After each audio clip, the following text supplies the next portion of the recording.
Unit 2, Geography. Chapter 8. Resources. The materials in the Earth's crust and its domains, lithosphere, hydrosphere, atmosphere and biosphere, are referred to as resource. Resources are those means by which a country can progress and march forward to compete with other nations. These means are necessary for supporting life and for economic development. Therefore, the study of resources involves man's relationship with environment, which is original source of all types of resources. पृथ्वी की परत, Earth's crust, और इसके विभिन्न क्षेत्र, lithosphere, hydrosphere, atmosphere और biosphere को संसाधन, resources कहा जाता है।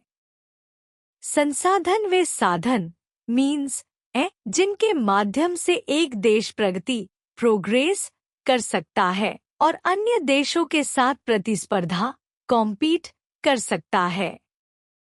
ये साधन जीवन के लिए आवश्यक, नेसेसरी और आर्थिक विकास, इकोनॉमिक डेवलपमेंट के लिए भी महत्वपूर्ण हैं। इसलिए संसाधनों का अध्ययन, स्टडी ऑफ रिसोर्सेज, मनुष्य के पर्यावरण, एनवायरनमेंट के साथ संबंध, रिलेशनशिप को समझने में शामिल है, जो सभी प्रकार के संसाधनों का मूल स्रोत, ओरिजिनल सोर्स है। How humans add value to resources? By definition, anything that we can use to meet and satisfy our needs is resource. They are obtained from our environment either directly or by application of human skills and technology. Human beings by means of their skills add value to resources which they need. Most natural resources become useful only when value is added to them. 4 types of value addition related to resources are economic, legal, aesthetic and ethical. परिभाषा के अनुसार, जो कुछ भी हम अपनी जरूरतों को पूरा करने और संतुष्ट करने के लिए उपयोग कर सकते हैं, वह संसाधन, रिसोर्स है। ये हमारे पर्यावरण, एनवायरनमेंट से सीधे या मनुष्य की कौशल, स्किल्स और प्रौद्योगिकी, टेक्नोलॉजी के आवेदन द्वारा प्राप्त होते हैं। मनुष्य अपनी कौशल के माध्यम से उन संसाधनों में मूल्य, वैल्यू जोड़ते हैं जिनकी उन्हें आवश्यकता होती है। अधिकांश प्राकृतिक संसाधन, नेचुरल रिसोर्सेज, तभी उपयोगी, यूजफुल बनते हैं जब उनमें मूल्य जोड़ा जाता है। संसाधनों से संबंधित मूल्य जोड़ने के 4 प्रकार हैं: आर्थिक, इकोनॉमिक, कानूनी, लीगल, सौंदर्यात्मक, एस्थेटिक और नैतिक, ethical. This value addition brings the resources to usable or developed stage. It is at this stage that resources command a price. For example, iron ore as such may have no economic value to an ordinary user, but when iron ore is changed into usable iron, it commands a price or becomes economically useful. Clean Air Act is an example of legal value attached to air, nature's free gift. An example of aesthetic value addition to resource is a holiday resort. People enjoy the beauty of nature or wilderness only when they have a place to stay, rest and eat comfortably. Ethical value refers to certain moral precepts. Man is regarded as a rational creature. He obtains certain moral precepts. यह मूल्य जोड़ना संसाधनों को उपयोगी या विकसित, developed अवस्था में लाता है। इस अवस्था में संसाधन एक मूल्य प्राप्त करते हैं। उदाहरण के लिए, लौह, आयरन जैसा कोई संसाधन सामान्य उपयोगकर्ता के लिए कोई आर्थिक मूल्य नहीं रखता, लेकिन जब लौह अयस्क, आयरन ओरे को उपयोगी लोहे में बदला जाता है, तो उसे एक मूल्य प्राप्त होता है और यह आर्थिक रूप से उपयोगी, इकोनॉमिकली यूजफुल बन जाता है। क्लीन एयर एक्ट हवा पर कानूनी मूल्य लीगल वैल्यू का उदाहरण है, जो प्रकृति का एक मुफ्त उपहार है। एक संसाधन में सौंदर्यात्मक मूल्य एस्थेटिक वैल्यू जोड़ने का उदाहरण एक अवकाश स्थल हॉलिडे रिसोर्ट है। लोग प्रकृति या जंगल विल्डरनेस की सुंदरता का आनंद एंजॉय तभी लेते हैं जब उनके पास आराम से रहने, विश्राम करने और खाने की जगह होती है। नैतिक मूल्य एथिकल वैल्यू कुछ नैतिक सिद्धांतों मोरल प्रीसेप्ट्स से संबंधित है। मनुष्य को एक तर्कसंगत प्राणी रैशनल क्रीचर माना जाता है, जो कुछ नैतिक सिद्धांत प्राप्त करता है। He obtains certain virtues by living in harmony with nature as well as with other fellow beings. Sometimes even moral duty is put above happiness. It is because of this responsibility that man thinks of conservation of natural resources. Today, the ethical value of resources is of great importance. The resources which have legal, ethical and aesthetic value are also called non-utilitarian resources. वह प्रकृति, nature और अन्य सहजीवों, fellow beings के साथ सामंजस्य, harmony में रहकर कुछ नैतिक गुण, वर्च्यूज प्राप्त करता है। कभी-कभी नैतिक कर्तव्य, मॉरल ड्यूटी, खुशी, हैप्पीनेस से ऊपर रखा जाता है।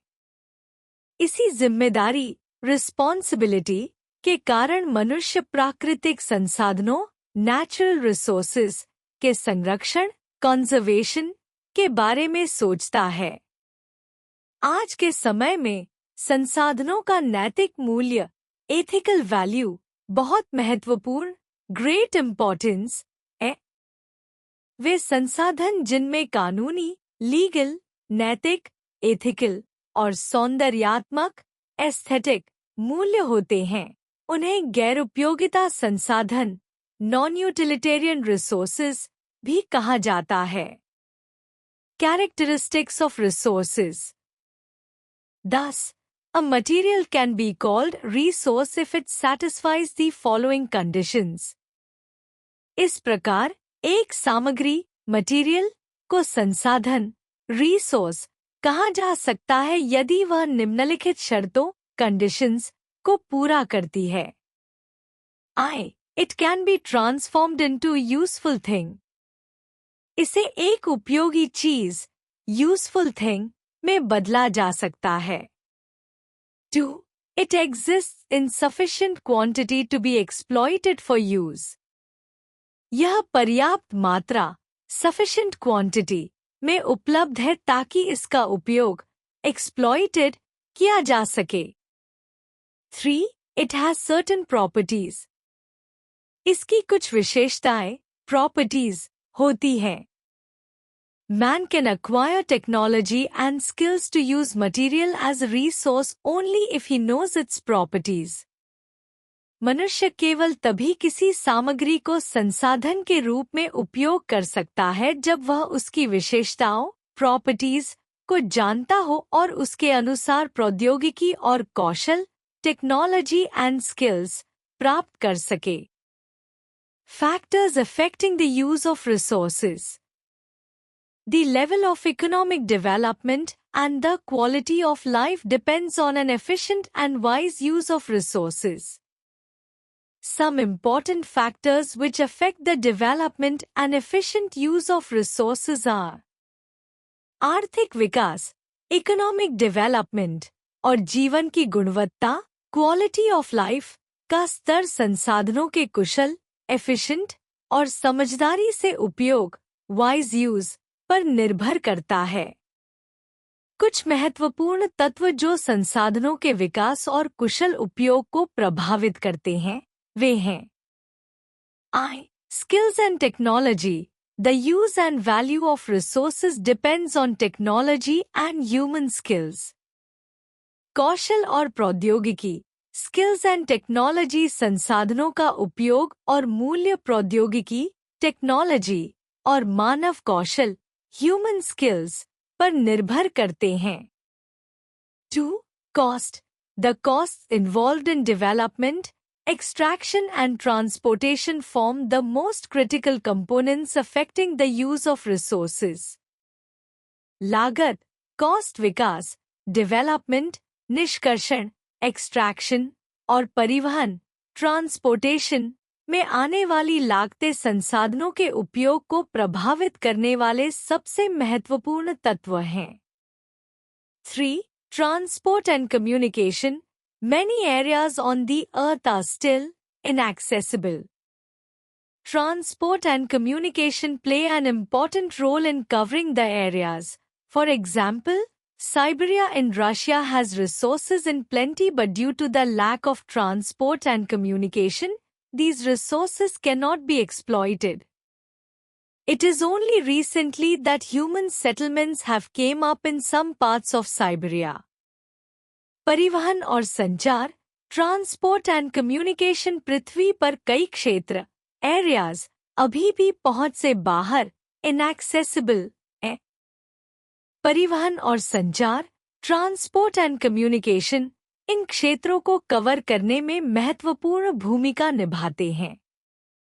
उदाहरण के लिए, रूस का साइबेरिया क्षेत्र संसाधनों से भरा हुआ है, लेकिन परिवहन और संचार की कमी के कारण इन संसाधनों का उपयोग नहीं किया जा सकता है। हाल ही में ही कुछ भागों में मानव बस्तियां, ह्यूमन सेटलमेंट्स आई हैं। 4. Adequate deposits. Resources can be exploited commercially only if adequate deposits are available at a place. For example, iron ore deposits in Chot Nagpur area can be exploited on commercial lines because adequate deposits and other required materials are available in that area. पर्याप्त भंडार, adequate deposits संसाधनों का व्यावसायिक उपयोग, commercial exploitation, केवल तभी किया जा सकता है जब किसी स्थान पर पर्याप्त भंडार, adequate deposits, उपलब्ध हों। उदाहरण के लिए, छोटा नागपुर क्षेत्र, चोट नागपुर एरिया में लौह अयस्क, आयरन ओरे के भंडार मौजूद हैं, जो इस क्षेत्र में अन्य आवश्यक सामग्री, रिक्वायर्ड मटेरियल्स के साथ व्यावसायिक रूप से उपयोग किए जा सकते हैं। Industrialization. Industries make use of resources as raw materials and turn them into useful products. Developing countries lacking industrialization use primitive methods and obsolete technology as well as worn-out machinery and produce inferior quality resources that are quite expensive. औद्योगिकीकरण, industrialisation उद्योग, industries, संसाधनों का उपयोग कच्चे माल, raw materials के रूप में करते हैं और उन्हें उपयोगी उत्पादों, यूजफुल प्रोडक्ट्स में बदलते हैं।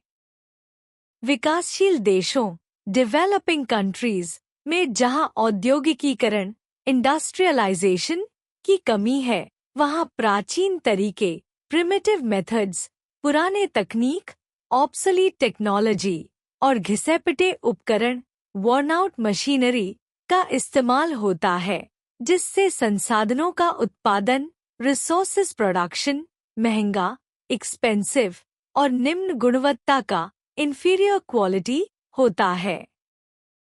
6. Time. The value of resources also changes with time.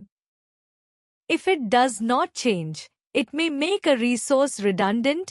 For example, people in northern New England, United States of America used pine tar and tall timber for constructing houses and to develop settlements. With the passage of time, these resources were used by the English Navy for shipbuilding. समय, time संसाधनों का मूल्य समय, time के साथ बदलता है। यदि यह नहीं बदलता, तो यह संसाधन अप्रासंगिक, रिडंडेंट हो सकता है। उदाहरण के लिए, उत्तरी new England, northern new England United states of America में लोग घर बनाने और बस्तियां बसाने के लिए पाइन टार और लंबी लकड़ी टॉल टिम्बर का उपयोग करते थे। समय के साथ इन संसाधनों का उपयोग इंग्लिश नौसेना इंग्लिश नेवी ने जहाज निर्माण शिप बिल्डिंग के लिए किया। Other factors like specialization, trade, international availability of motive power like electricity also affect development and use of resources. For example, a small country like Japan is today an industrial giant. She specializes in some chosen fields like motor cars and now in textiles too. अन्य कारक जैसे विशेषज्ञता, specialisation, व्यापार, trade और अंतर्राष्ट्रीय स्तर पर उपलब्ध प्रेरक शक्ति, मोटिव पावर, जैसे बिजली, इलेक्ट्रिसिटी, भी संसाधनों के विकास और उपयोग, डेवलपमेंट एंड यूज को प्रभावित करते हैं। उदाहरण के लिए, जापान जैसा एक छोटा देश आज एक औद्योगिक दिग्गज, इंडस्ट्रियल जायंट बन गया है। वह कुछ चुने हुए क्षेत्रों जैसे मोटर कार्स और अब वस्त्र उद्योग, टेक्सटाइल्स में भी विशेषज्ञता, स्पेशलाइजेस रखता है। Types of resources. The resources can be classified in different ways based on their characteristics. Their classification is shown below. संसाधनों को उनकी विशेषताओं, कैरेक्टरिस्टिक्स के आधार पर विभिन्न तरीकों से वर्गीकृत, क्लासिफाइड किया जा सकता है। उनका वर्गीकरण, क्लासिफिकेशन, नीचे दिखाया गया है। Based on origin. Based on origin, the resources can be classified into natural and human resources. Human beings add value to natural resources and make them useful. Therefore, we need to treat human resources as a part of the SAM system. उत्पत्ति के आधार पर संसाधनों को प्राकृतिक, natural और मानव संसाधनों, human resources में वर्गीकृत किया जा सकता है। मनुष्य प्राकृतिक संसाधनों, नेचुरल रिसोर्सेज में मूल्य जोड़ते हैं और उन्हें उपयोगी बनाते हैं। इसलिए हमें मानव संसाधनों को इसी प्रणाली का हिस्सा, part of the Sam system, मानना चाहिए। Natural resources, all gifts of nature which are useful in making the life of human beings comfortable and worth living are known as natural resources in Kola. They include natural vegetation, soil, water, air, minerals and even rocks. These can be of two main types, biotic and abiotic. प्रकृति, nature के सभी उपहार जो मनुष्यों के जीवन को आरामदायक, कंफर्टेबल और जीने योग्य, वर्थ लिविंग बनाने में उपयोगी होते हैं, उन्हें प्राकृतिक संसाधन, नेचुरल रिसोर्सेज कहा जाता है। इनमें प्राकृतिक वनस्पति, नेचुरल वेजिटेशन, मृदा, सॉइल, जल, वाटर, वायु, एयर, खनिज, मिनरल्स और यहाँ तक कि चट्टानें, रॉक्स भी शामिल हैं। इन्हें दो मुख्य प्रकारों में बांटा जा सकता है, जैविक, बायोटिक और अजैविक, abiotic. A biotic resource, these are living resources like forests and forest product, crops, animals, birds, marine life, etc. ये जीवित संसाधन, लिविंग रिसोर्सेज होते हैं, जैसे वन, फॉरेस्ट्स और वन उत्पाद, फॉरेस्ट प्रोडक्ट्स, फसलें, क्रॉप्स, जानवर, एनिमल्स, पक्षी, बर्ड्स, समुद्री जीवन, मरीन लाइफ आदि। B. Abiotic resources, these are material resources or non-living things. Minerals and power responses are abiotic resources. These resources can be exhausted by excessive use of it. ये भौतिक संसाधन, material resources या निर्जीव non living चीजें होती हैं। खनिज, minerals और ऊर्जा स्रोत, पावर रिस्पॉन्सेज अजैविक संसाधन हैं। इन संसाधनों का अत्यधिक उपयोग, एक्सेसिव यूज, इन्हें समाप्त, एग्जॉस्टेड कर सकता है। 2. Human resources. These are the human beings who are made valuable through education, training, experience and many other ways, so that they are capable of making use of other resources efficiently. Human resources do not merely mean the number of people living in an area but how the people possess required skills, education and knowledge to develop other resources. Obviously, too many human beings without adequate skills, education and training make a nation poor and may prove drag on other natural resources. ये वे मानव होते हैं जो शिक्षा, education, प्रशिक्षण, training, अनुभव, experience और अन्य तरीकों, many other ways, से मूल्यवान, वैल्यूएबल बनते हैं, ताकि वे अन्य संसाधनों का कुशलतापूर्वक, एफिशिएंटली उपयोग कर सकें। मानव संसाधन, ह्यूमन रिसोर्सेज, केवल एक क्षेत्र में रहने वाले लोगों, नंबर ऑफ पीपल, का प्रतिनिधित्व नहीं करते, बल्कि यह इस बात पर निर्भर करते हैं कि लोग अन्य संसाधनों के विकास, डेवलपमेंट के लिए आवश्यक कौशल, स्किल्स, शिक्षा, एजुकेशन और ज्ञान, नॉलेज रखते हैं। स्पष्ट रूप से कहा जा सकता है कि बहुत से मानव संसाधन, यदि उचित कौशल, शिक्षा और प्रशिक्षण नहीं होता, तो किसी देश को गरीब बना सकते हैं और यह अन्य प्राकृतिक संसाधनों पर दबाव, ड्रैग डाल सकते हैं। Based on renewability. Depending renewability, there are two types of resources, renewable and non-renewable. नवीनीकरण, रिन्यूएबिलिटी के आधार पर संसाधनों को दो प्रकारों में वर्गीकृत किया जा सकता है, नवीनीकरणीय, रिन्यूएबल और अपरिवर्तनीय, non renewable. Renewable resources. Resources which can be renewed by reproduction are called renewable resources. They do not get exhausted. Renewable resources are water, forests, soils, etc. This renewability is possible only under certain conditions. Some trees may also take longer time to grow. For example, it takes between 50 to 200 years for tree to grow in forest.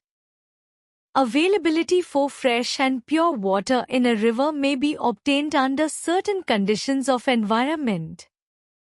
वे संसाधन जिन्हें पुनः उत्पादन, reproduction द्वारा नवीनीकरण, renewed किया जा सकता है, उन्हें नवीनीकरणीय संसाधन, रिन्यूएबल रिसोर्सेज कहा जाता है। ये समाप्त, एग्जॉस्टेड नहीं होते हैं। नवीनीकरणीय संसाधन जैसे जल, वाटर, वन, फॉरेस्ट्स, मृदा, सॉइल्स आदि शामिल हैं। यह नवीनीकरण केवल कुछ विशेष परिस्थितियों, सर्टेन कंडीशंस में संभव, पॉसिबल है। उदाहरण के लिए, कुछ पेड़ों को बढ़ने में लंबा समय, लॉन्गर टाइम लगता है, जैसे कि जंगल में एक पेड़ को बढ़ने में 50 से 200 साल तक का समय लग सकता है। एक नदी में ताज़े और शुद्ध जल, फ्रेश एंड प्योर वाटर की उपलब्धता, अवेलेबिलिटी भी पर्यावरण, एनवायरनमेंट की कुछ परिस्थितियों के तहत प्राप्त की जा सकती है। 2. Non-renewable resources. These resources get exhausted after use. Resources which cannot be replenished are fossils such as petroleum, gas, coal and other minerals. They are available in fixed quantities. These resources once exhausted cannot be replaced. The rapid growth of population creates pressure on such resources. ये संसाधन उपयोग के बाद समाप्त exhausted हो जाते हैं। वे संसाधन जिन्हें फिर से नहीं बदला जा सकता, जैसे पेट्रोलियम, गैस, कोयला, कोल और अन्य खनिज मिनरल्स अपरिवर्तनीय संसाधन हैं। ये निश्चित मात्रा फिक्स्ड क्वांटिटीज में उपलब्ध होते हैं। एक बार ये संसाधन समाप्त हो जाते हैं तो इन्हें फिर से नहीं बदला जा सकता। जनसंख्या पॉपुलेशन के तीव्र रैपिड वृद्धि के कारण इन संसाधनों पर दबाव प्रेशर बढ़ता है। Based on their use and utility, resources are classified into energy resources and raw materials. उपयोग और उपयोगिता यूज एंड यूटिलिटी के आधार पर संसाधनों को दो प्रकारों में वर्गीकृत किया जा सकता है: ऊर्जा संसाधन एनर्जी रिसोर्सेज और कच्चा माल raw materials. Energy resources coal, gas, petroleum, water, power and even certain minerals like uranium are used to generate electricity or as fuels for transport vehicles.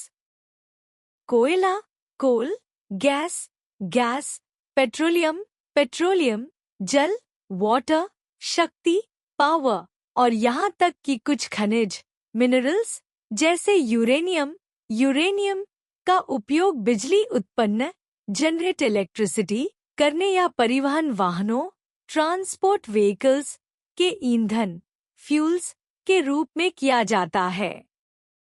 2.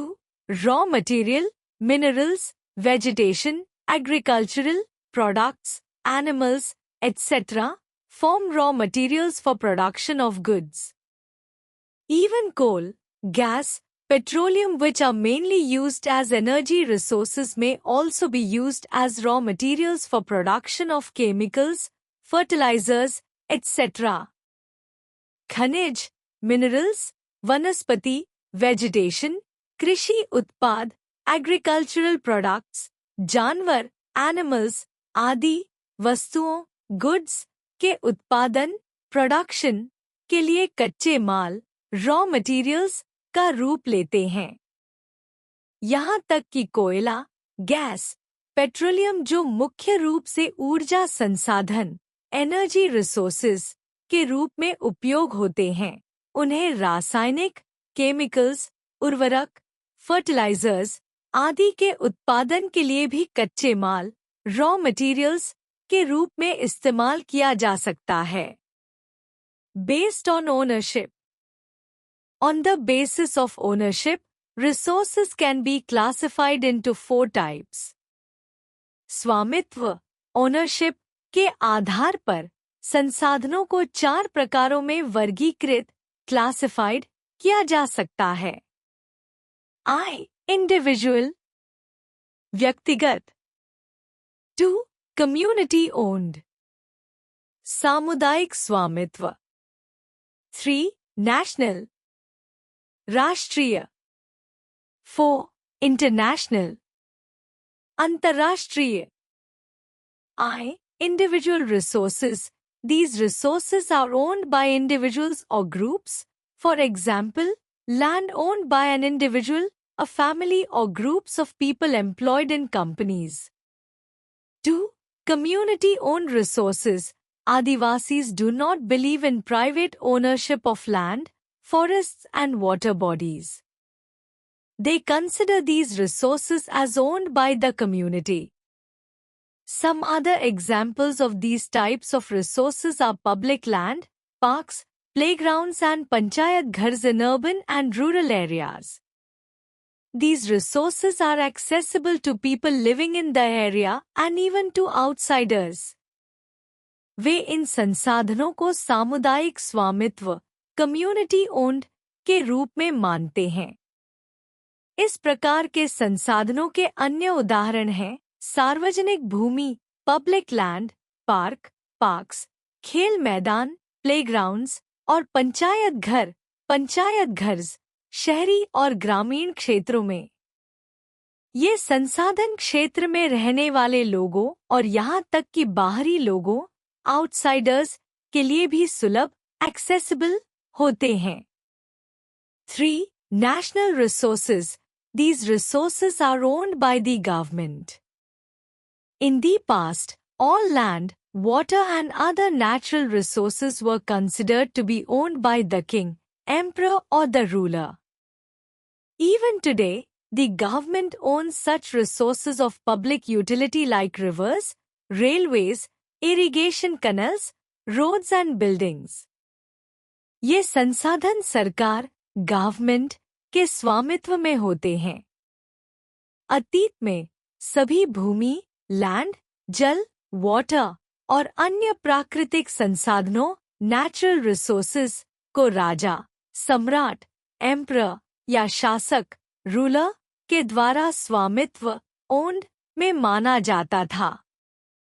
आज भी सरकार सार्वजनिक उपयोगिता, पब्लिक यूटिलिटी के संसाधनों जैसे नदियाँ, रिवर्स, रेल मार्ग, रेलवेज, सिंचाई नहरें, इरिगेशन कनल्स, सड़कें, रोड्स और भवन, बिल्डिंग्स का स्वामित्व, ओनरशिप रखती है।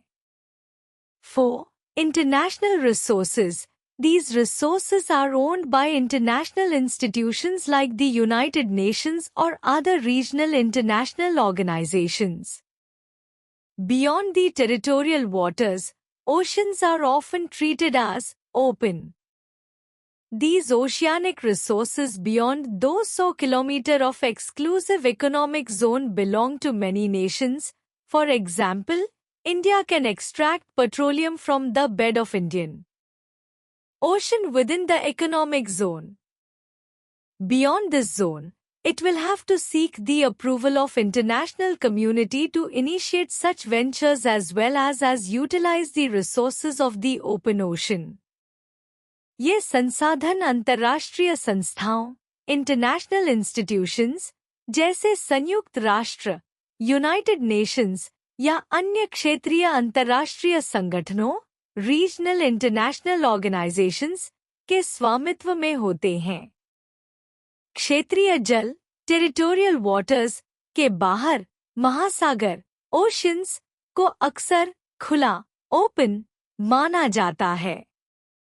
200 किलोमीटर से अधिक के विशिष्ट आर्थिक क्षेत्र, एक्सक्लूसिव इकोनॉमिक जोन के बाहर ये समुद्री संसाधन, ओशियानिक रिसोर्सेज कई देशों, मैनी नेशंस के स्वामित्व में होते हैं।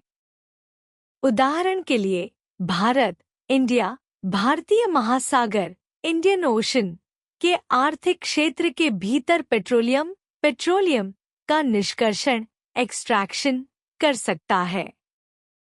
इस क्षेत्र के बाहर भारत को अंतर्राष्ट्रीय समुदाय, इंटरनेशनल कम्युनिटी से अनुमोदन, अप्रूवल प्राप्त करना होगा ताकि वह ऐसे उपक्रमों, वेंचर्स की शुरुआत कर सके और खुले महासागर, ओपन ओशन के संसाधनों का उपयोग, यूटिलाइज कर सके। Development of resources.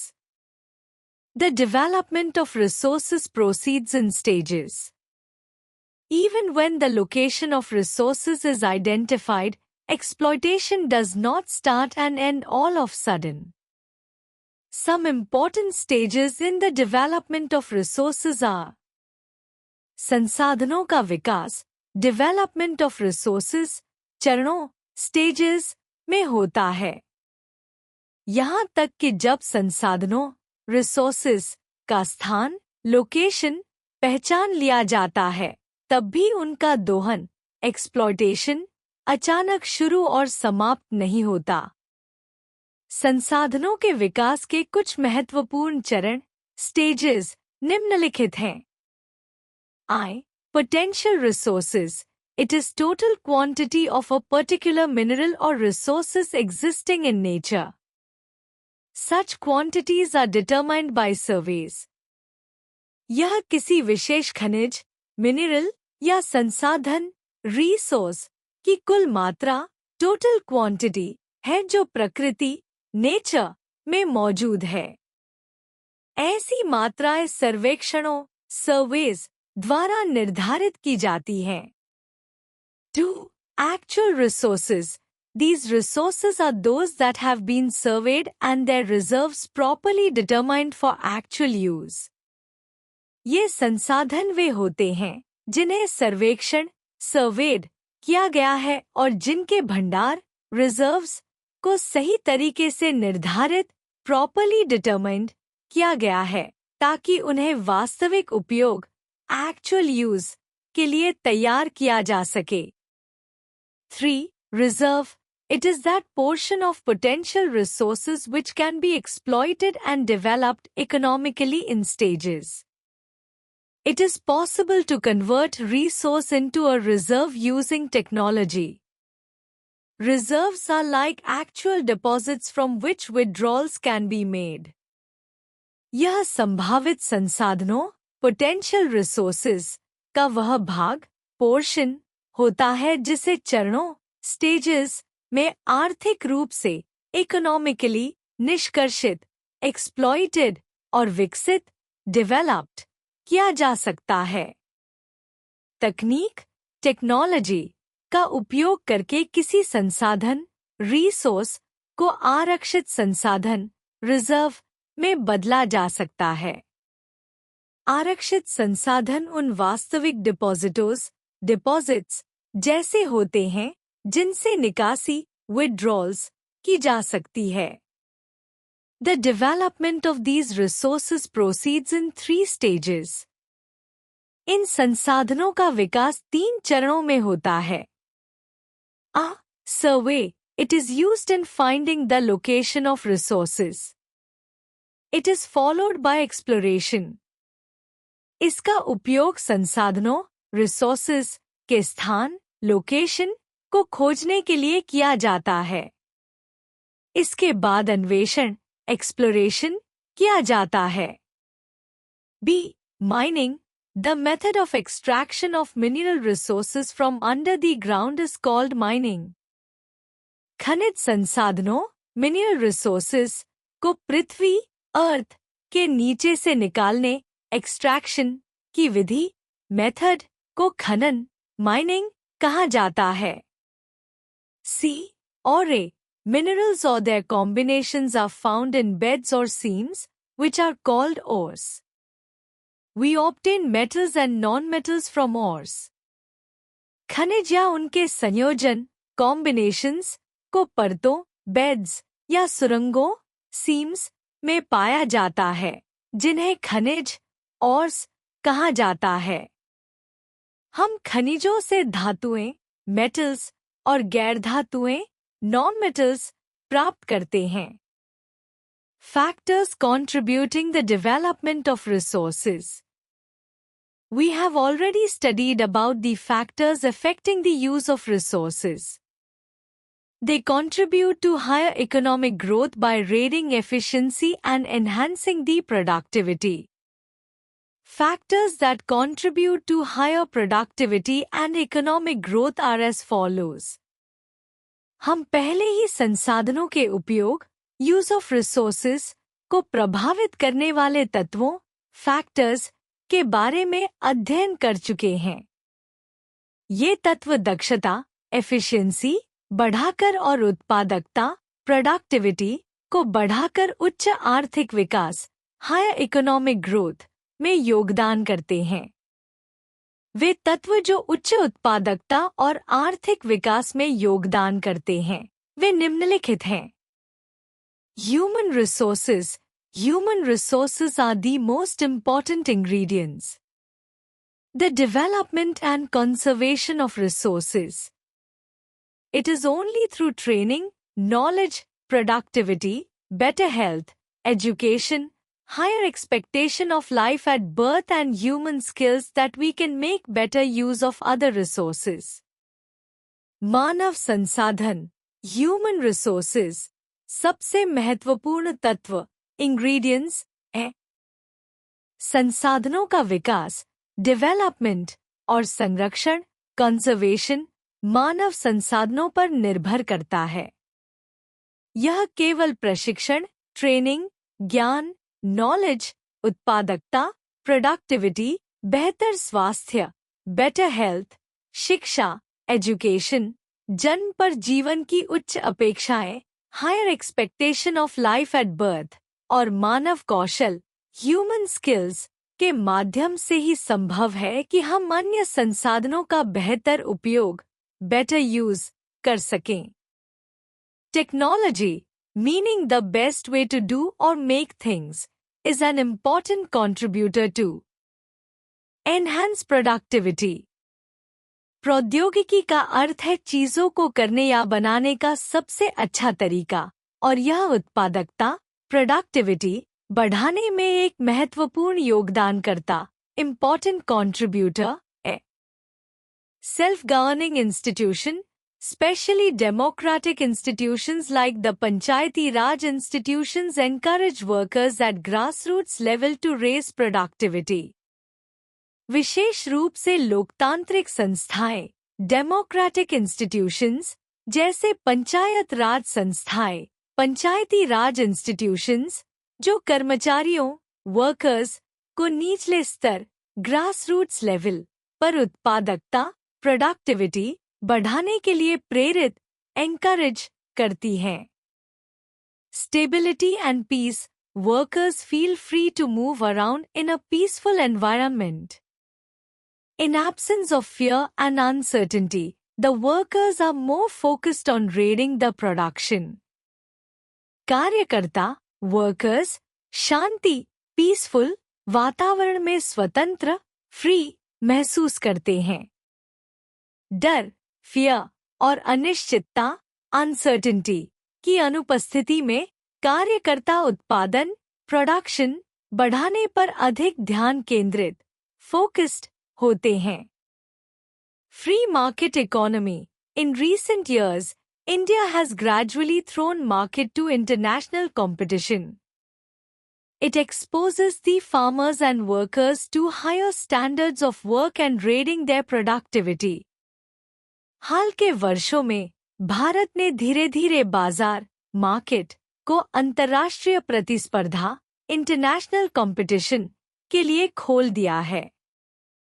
इससे किसानों, फार्मर्स और श्रमिकों, वर्कर्स को उच्च कार्य मानकों, हायर स्टैंडर्ड्स ऑफ वर्क से परिचित कराया गया है और उनकी उत्पादकता, प्रोडक्टिविटी बढ़ाई है।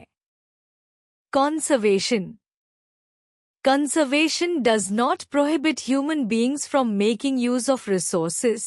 It rather demands man's foresight to use the resources wisely. The main aim of conservation is to ensure survival of life in all its forms and variety. Therefore, conservation of natural resources is necessary and meant to preserve resources for future generation.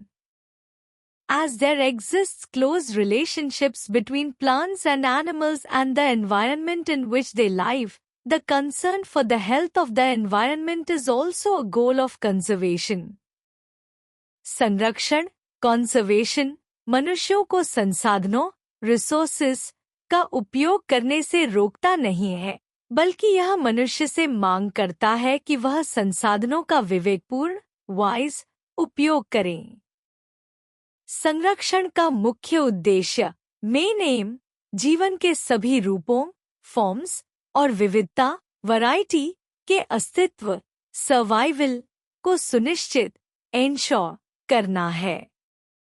इसलिए प्राकृतिक संसाधनों, natural resources का संरक्षण भविष्य, future की पीढ़ी, generation के लिए इन संसाधनों को संरक्षित, प्रिजर्व करने के लिए आवश्यक है।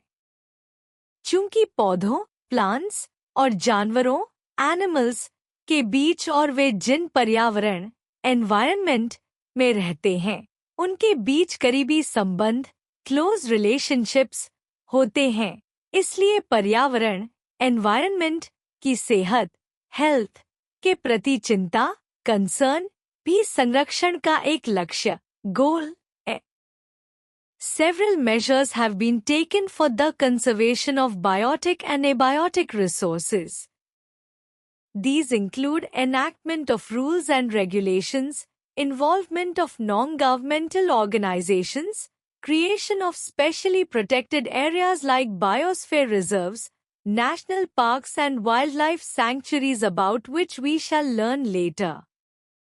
The United Nations is also promoting international trade under the concept of globalization. Through the development of trade and commerce, wide dispersal and judicious utilization of resources is promoted. कई उपाय measures लिए गए हैं जैविक बायोटिक और अजैविक abiotic संसाधनों resources के संरक्षण के लिए।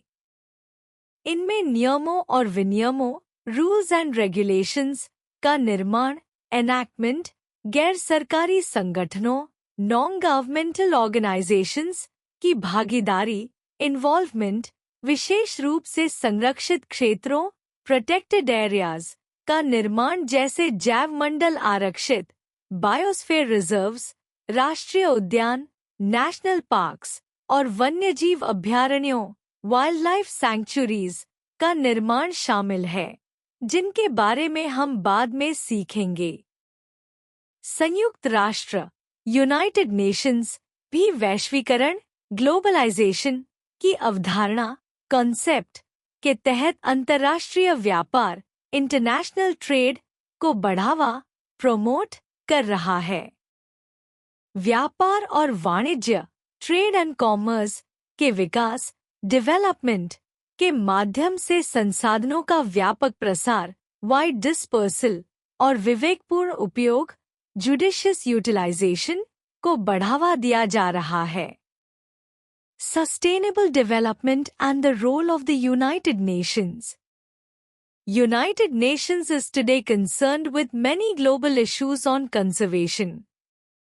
The Second Earth Summit was held in September 2002 in Johannesburg in South Africa.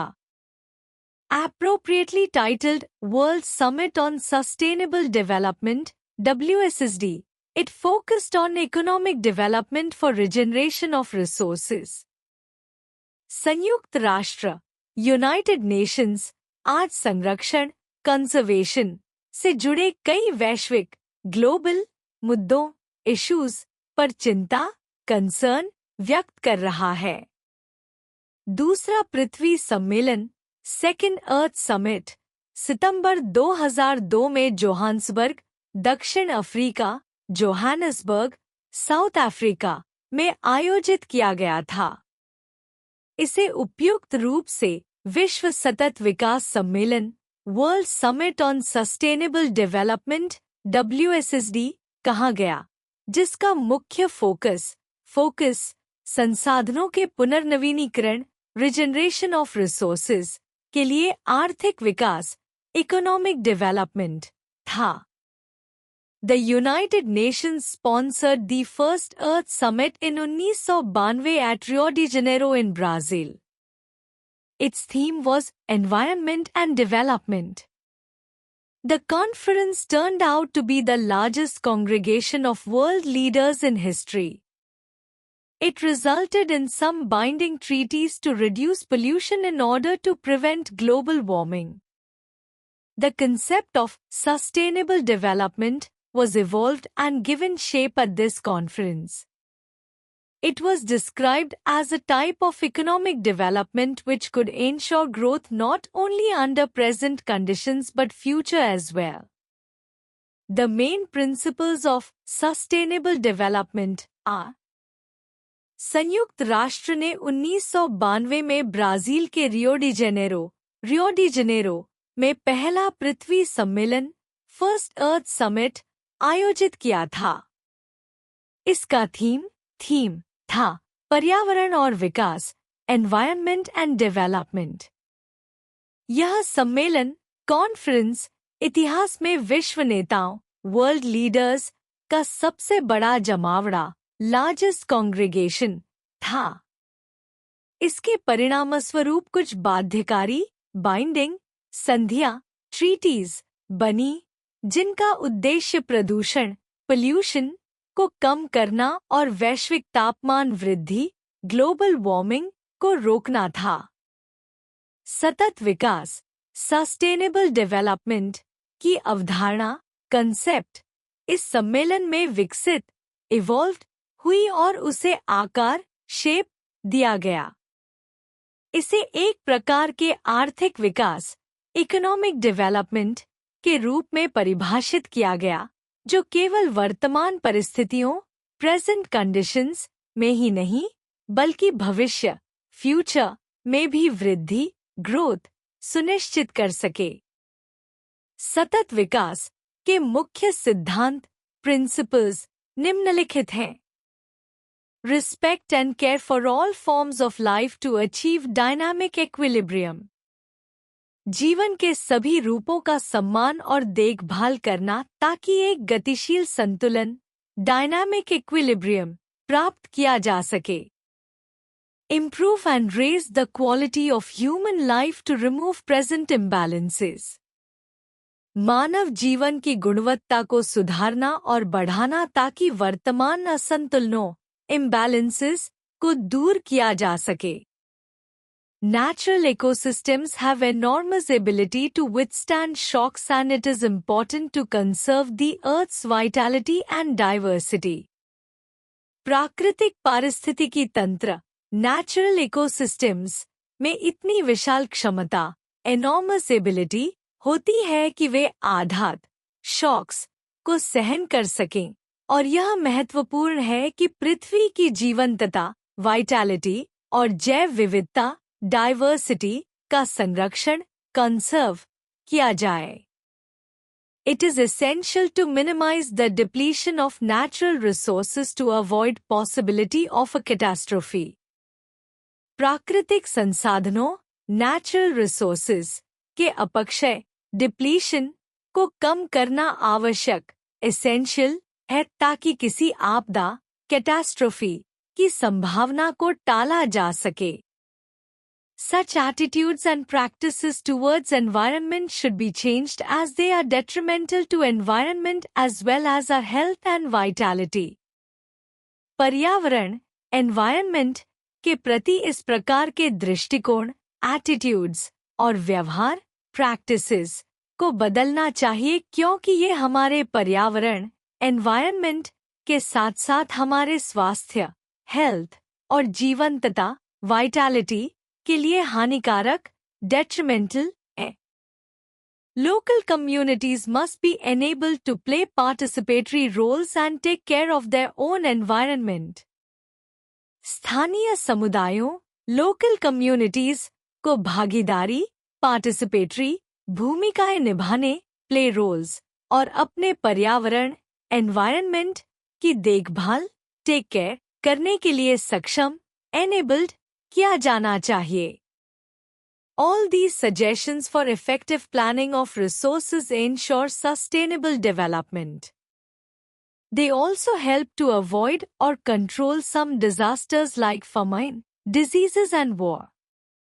संसाधनों की प्रभावी योजना, effective planning of resources के लिए ये सभी सुझाव सतत विकास, सस्टेनेबल डेवलपमेंट को सुनिश्चित, एंश्योर करते हैं।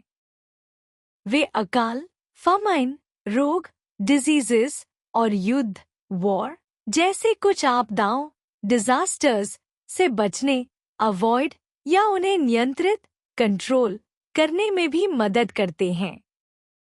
The Convention on Biodiversity was signed at this conference. It helped the member nations including India to evolve national conservation strategy. इस सम्मेलन, कॉन्फ्रेंस में जैव विविधता, बायोडाइवर्सिटी पर संधि, कन्वेंशन पर हस्ताक्षर, साइंड किए गए थे। इसने सदस्य देशों, जिसमें भारत, इंडिया भी शामिल है, को राष्ट्रीय संरक्षण रणनीति, नेशनल कंजर्वेशन स्ट्रैटेजी विकसित, इवॉल्व करने में मदद की। Distinction between sustainable development and economic development. सतत विकास और आर्थिक विकास के बीच अंतर। Sustainable development, economic development. 1. It refers to change in amount, composition. एक, it refers to exploitation of natural resources at a rate not above that of their. यह मात्रा, amount और संरचना, कंपोजिशन में बदलाव, चेंज को संदर्भित करता है। यह प्राकृतिक संसाधनों, नेचुरल रिसोर्सेज का शोषण, एक्सप्लॉयटेशन, इस दर से करता है कि वह उनके पुनर्नवीनीकरण, रिप्लेनिशमेंट से अधिक न हो। Though it is governed by demand and supply. Though it is governed by concern for protection and preservation of environment. यह मांग और आपूर्ति, डिमांड एंड सप्लाई, द्वारा शासित, गवर्न्ड होता है। यह पर्यावरण, एनवायरनमेंट के संरक्षण और सुरक्षा, प्रेजर्वेशन की चिंता, कंसर्न द्वारा शासित होता है। 3. It only refers to human progress. 3. It is based on respect and care for all forms of life. यह केवल मानव प्रगति, ह्यूमन प्रोग्रेस को संदर्भित करता है। यह जीवन के सभी रूपों, फॉर्म्स ऑफ लाइफ के प्रति सम्मान और देखभाल, रिस्पेक्ट एंड केयर पर आधारित होता है।